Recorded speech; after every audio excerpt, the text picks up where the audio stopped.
Hello, welcome to a special edition of Cracking the Cryptic. At the start of every month, Mark and I publish a puzzle on Patreon for our patrons, which is a puzzle that we design, and for $2 a month our patrons can access these puzzles, and for $3 a month they get a video on how to solve the puzzle.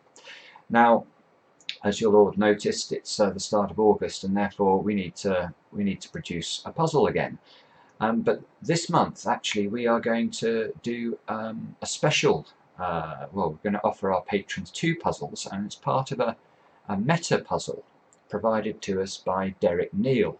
And those of you who are familiar with the channel know Derek is quite famous on the channel, I guess, for coming up with the so-called slot machine technique, which is a wonderful technique that spots X cycles and swordfishes in very difficult Sudoku puzzles. And Derek a while ago sent us this present, as he described it, which is a series of linked puzzles. Starts off with the Sudoku you can see on the screen there, and then you have to use the result of this Sudoku in a second Sudoku, and then use the result of that Sudoku in a third puzzle. I'm not sure I can describe the third puzzle as a Sudoku. It doesn't look like a Sudoku, it looks more like a sort of word puzzle to me. I've not solved this yet, by the way. Mark has, and he says it's brilliant, so we'll have to see how we go. Yeah, and at the end of all this, as you can see on the screen, you're meant to come up with a word or a phrase that means a new beginning somehow. So what we thought we'd do is I will try the first of these meta puzzles for you today. If you want to try it yourselves, you can click on the link under the video. That will take you to our software and you'll be able to have a go too. And then if anyone does want to try puzzles number 2 and 3, then you're not already, you could consider becoming a patron of the channel on Patreon. And there's a link under the video to that, or a button you can press at the end that takes you to Patreon, and where you can subscribe. And just to say, Mark and I are extremely grateful for those of you that do that. This channel takes so much time. We love doing it, but it is serious time commitment for both of us, and when you guys sort of part with your hard-earned to say thank you, it does help us out. So without further ado, let's look at the puzzle. So here it is in our software, and you saw that in the introduction there from Derek it said there be swordfishes here, so I'm expecting this puzzle to require the swordfish technique. If it does, I will explain what it is as well, for those of you who may not be familiar. So let's go. Our 8s. I can see we have an 8 here and an 8 here, so that square is going to have to be an 8. It gives us 6 digits in row 2. We need a 2, a 3, and a 4. Well, there's a 2 and a 3 there in column 3, so that's going to be a 4, that's a 2, and that's a 3. This is a 2 because there's a 3, look, in column 6. So we're off to a reasonable start. 8. This square here has got to be an 8 because of the 8 here, and this 8 at the top. Seem to be quite a lot of given digits here. So this square has got to be a 1, look, because of the 1, and this one at the bottom. I think that's all the 1s done, which is quite interesting too, isn't it? This 8 and this 8 allow us to pencil mark 8s at in the bottom right. We have a 9 and a 9, so there must be a 9 either here or here in the top right box. 2. This 3 fixes the 3 in this box, look. Oops, too many. 3 here. And we still need a 6 and a 9 in these two positions. Now, I can't resolve that, but I am going to use I'm going to use central notation to remind me of that fact. So the difference between this notation, which appears in the corner of the box, is that notation in the corner of the box is looking at the 3x3 box, and it's saying within the 3x3 box, these numbers are limited to just 2 positions in the 3x3 box. The central notation is saying that the cell itself is limited to either being a 6 or a 9. And I find this is the best way of notating puzzles which have any sort of complexity. So the 6 here forces a 6 there, the last digit therefore must be a 2. 2, not many 6s at all over on the left hand side of the grid. Let's carry on, maybe have a look at this column. You can see we need 2, 5 and 7. So again, this square is a little bit restricted, this square is a little bit restricted, and this square as well. It's sort of a 2, 5, 7 triple going down column 8. 5 here is nice in terms of its effect on this block, look. It's going to allow us to put some pencil marks into those two squares, and that gets us a 5 here because of the 5 on the right hand side and the interaction with these pencil marks. That places a 5 here. Now this square must be a 6 or a 9 as well. 9, 5. We can pencil mark some 5s there because of this 5 and this 5 interacting on this block. And now these 5s point at this square, so this can no longer be a 5. We need 4, 6, 7 and 9. This square can only be a 4 or a 6. 7, 9. And 7's now on the central block. This is the only square that can be a 7 because of this 7 and this 7. 6, 9. And these two squares must be, what's that going to be, 4 and 9, I think? And that's not resolvable. So 4, 9, 4, 9.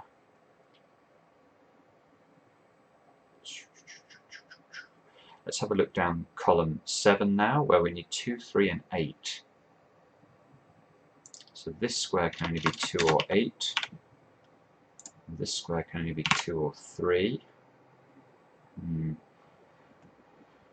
And 2, 6, 9. What am I missing? Or do we need to start looking for our swordfish friends now? And if we do need to look at our swordfish friends, where are we going to start to look? This 4, 9 is interesting because the effect of the 4, 9 here obviously is it limits the 4 and the 9 to 2 positions in the row. Now that's stating the bleeding obvious, to quote Basil Fawlty. But what this means is that if I'm looking for an X-swing, I would need to find another row that contains the numbers 4 or the number 9 in exactly these two positions. So, well, yeah, okay, we can. There is an X-swing just looking at these two squares. So if we look at row 7, where a 9 can go, you can see this square can't be a 9 because of the 9 up here. This square can't be a 9 because of the 9 here, and this square can't be a 9 because of the 9 here. So there is a 9. I'm going to use colour to show. I think it's the best way of demonstrating X-swings. Those 4 squares, looking at the rows, are where the 9s can go in the 2 rows in question. Now that means in the final solution there's either going to be a 9 here and a 9 here, or a 9 here and a 9 here. Don't know which way round that they're going to go, but one of those things, one of those configurations of 9s must be true. And what this means in turn is that if I look at the other numbers in the column here, we can't possibly have any 9s in those positions. Because if we did, let's think about the implication. If I try and put a 9 in this square, for example, or let's pick a better example but that isn't immediately ruled out, this square. If I try and put a 9 in this square, I'd have to put a 9 in this square because of this row, and a 9 in this square because of this row, and obviously that's not possible. So I'm going to be able to eliminate loads of 9s here as a result of this logic.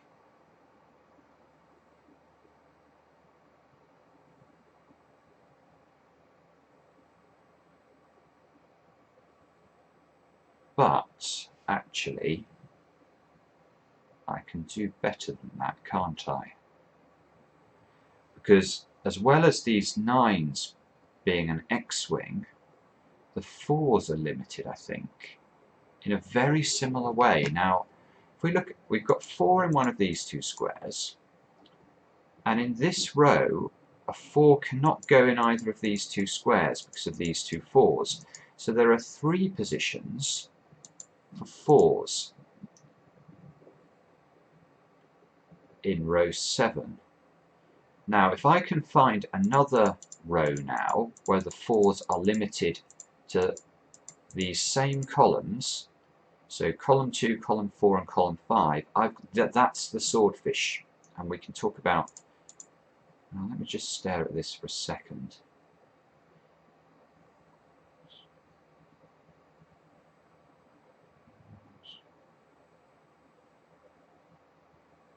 These two. Yes, there you go. That is the swordfish. So that is really nice. So let me just highlight that so that people can see. So now let's look at the purple squares I've highlighted are the only positions in row 1, row 6 and row 7 that 4s can go into. Can't have a 4 here because of the 4 there, and this 4 eliminates a 4 from those two squares. So now the swordfish works in a very similar way to the X-wing, because the final arrangement of 4s, when we look at the finished solution, will mean, for example, if this was a, let's use this, actually where should we start? Let's imagine that this square is a 4. If this square is a 4 in the finished solution, obviously this square would have to be a 4, and this square would have to be a 4. And if, on the other hand, this square is a 4, then there would have to be a 4 in one of these two positions in row 7, and that would correspond exactly with the positions of the 4s in row 1, and we'd have an X-wing on 4s.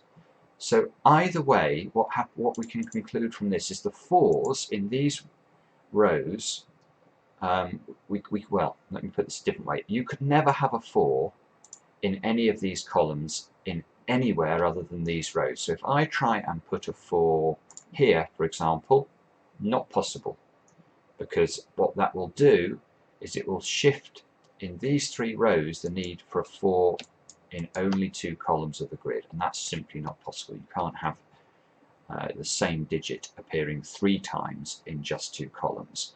So there's a whole load of eliminations we're going to be able to do now as a result of this.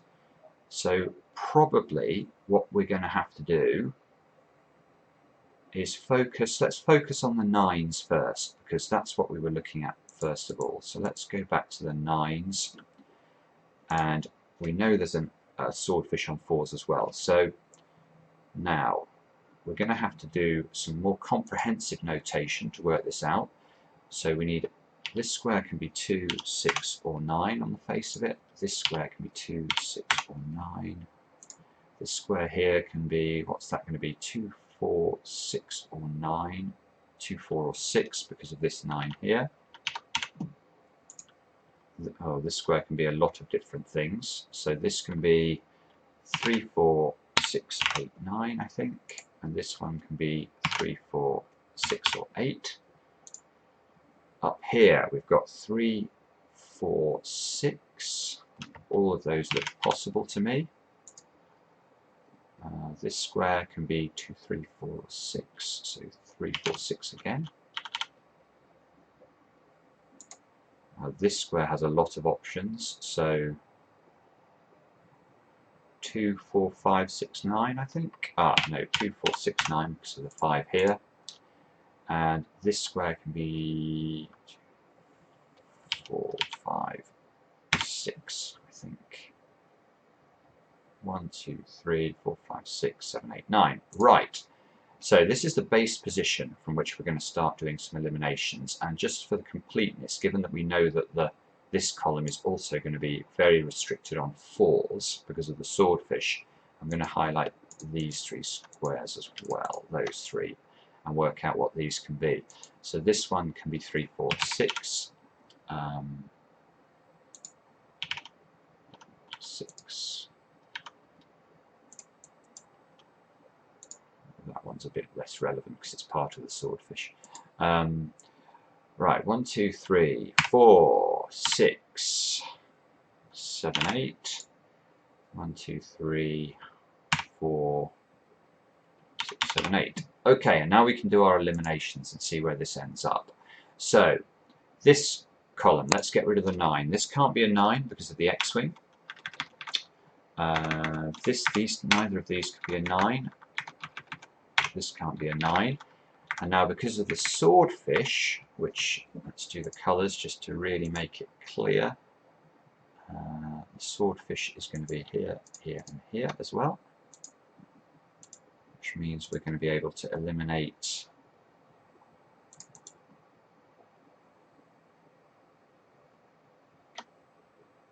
these squares.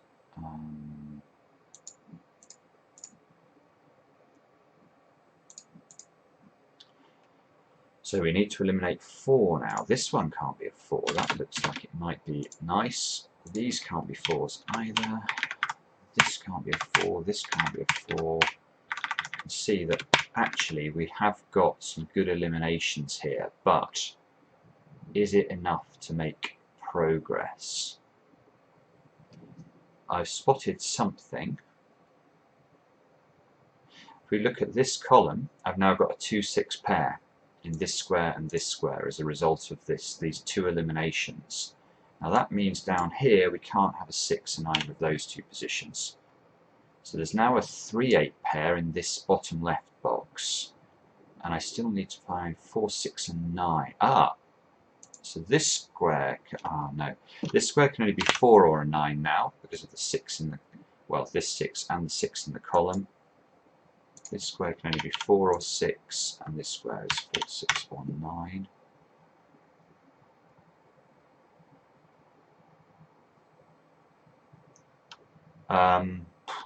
Blimey. I hope there's not another swordfish. 6. Well, we now know there's a 6 in one of those 2 squares because there's no 6 down there, so there can't be a 6 here. Now that's a bit interesting. So this square can only be 2 or 4, I think, because if we look at the row we need 2, 3, 4 or 6, and we've eliminated 6 and this eliminates 3, so 2 or a 4 there. And this square can't be a 6, so this is a 2 or a 9. Right, okay, now we have got something, because now where can a 6 go in row 3? We can't have it here because of the 6 in one of these 2 squares, and we can't have either of these 2 containing a 6 because there's a 6 in the block. So this square is the only place a 6 can go in row 3. Now that is not easy to see, but it's going to be massively good. Now we get a 7-8 pair down here, and a 3-4 pair at the top. I thought that was going to be really good. But it doesn't seem to have cracked the puzzle completely. Yes, it has. Well, maybe not completely, but we can now do something I can see with the central column of the grid, because now we've got this 7-8 pair here, which means this square must be a 3 or a 4. Now there's already a 3 in the block, so this square is in fact 4, which means we can unwind the 4 and the 3 at the top there. Now this square can't be a 4 anymore, so that must be a 9. This square must be a 4. You can see that's partly the swordfish unwinding, and now we can unwind the X-wing, because we knew these 4 squares formed an X-wing, so this is going to be a 9. This square now, if we look at the row, must be 2, 5 or 8, and there's an 8 already in the column. So this is a 2 or a 5, and this is the only square left that can contain an 8. 2, 3, 2, 3. This is a brilliant puzzle. I mean, it's definitely not easy. Right, 9 here, so this is going to be a 6. This is going to be a 9 over on this side. That means this is a 6 at the top. 2, 9, 7. 5, and maybe we have actually finally managed to break the back of this. Seems like all of a sudden I am actually able to put in a few digits, which is definitely better than I was doing. 3, 9 into these two squares, so 9 and 3 here. This must be 4 and 7 in some order that I don't yet know. 7, 8 here, so this should be a 9, unless I've made a mistake. No, that looks good, doesn't it? I think this is a 9. This should be a 4. It's going to be a 3. 7s, 2s. This has got to be a 6, and this has got to be a 2. Oh, I don't like the look of this. I need this to unwind now. So looking down here, this square can't be a 9. Ah, this 3 is what helps us out. I wasn't seeing that. That's a relief. Sometimes you can end up with a position you're like, how the heck does this unwind? And it doesn't. But I think this is going to work. Yeah.